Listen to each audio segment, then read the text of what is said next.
د افغانستان د تیرو څلورو او بیا په ځانګړي ډول د تیرو 2 لسیزو د بې امنۍ په هکله پښتون ځوان بېلابېل نظرونه لري، خو ډیوه چې د پېښور پوهنتون د قانون د زده کوونکي شاهکار محمد زی سره په دې اړه خبرې وکړې، نو هغه وویل ځوانانو ته صحیح تاریخ نه ښودل کیږي، نو ځکه پښتون ځوان غوڅه فیصله نشي کولی چې د افغانستان د تباهۍ اصل ذمہوار څوک دي. دا یو انجینیرډ ګیم و، د دې په ذریعه باندې د ډېرو خلکو کارخانې وچلېدې او دغه کارخانو په ذریعه دغه جهاد نوم ورله ورکړی شو او ډېره لویه تباهي پرې وشوه.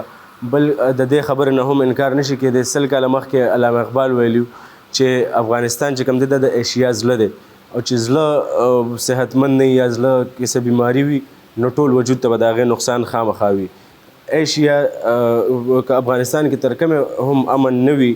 یا افغانستان ته څوک هم نقصان رسوي نو هغه به د پوره ایشیا نقصان وي او د هغې هغه زهر به چې کوم دی هغه به ټوله په پوره ایشیا کې خورېږي، نه به پاکستان په سکون شي او نه بل ملک.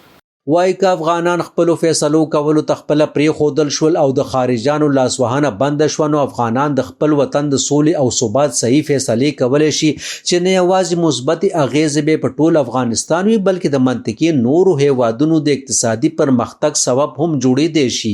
او دا بل د اسلامیه کالج پوهنتون د پښتو څانګې زده کوونکي امین الله ګنډاپور وایي موجوده جدید نړۍ کې د ستونزو هواری د سیاست له لارې لټول کیږي، خو د بدمرغه افغانستان کې نړیوالو طاقتونو د سیاست په ځای ټوپک افغانانو له ورکو چې ورسره نه یوازې افغانستان بلکې د منطقې نور هیوادونه هم د اړي ګډي سره مخ شول. ګنډاپور وایي که افغانانو د سیاست او سیاسي ګوندونو لاره خپله کړه نو ډېرې ستونزې به هوارې شي.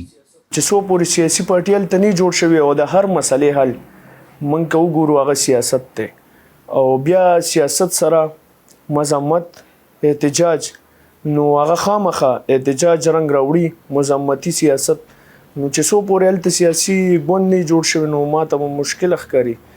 وایي په پښتنو ځوانانو ذمواري غورځېږي چې د افغانستان د بې طرفه تاریخ مطالعه وکړي، کمې غلطیانې چې د افغانستان سیاسي مشرانو یا نورو قوتونو کړي دي هغه په ډاګه کړي او مستقبل کې د هغو غلطیانو د تکرارولو مخه ونیسي. د همکار هاشم علي سره مدثر شاه، وایس اف امریکا، ډیوه، پېښور.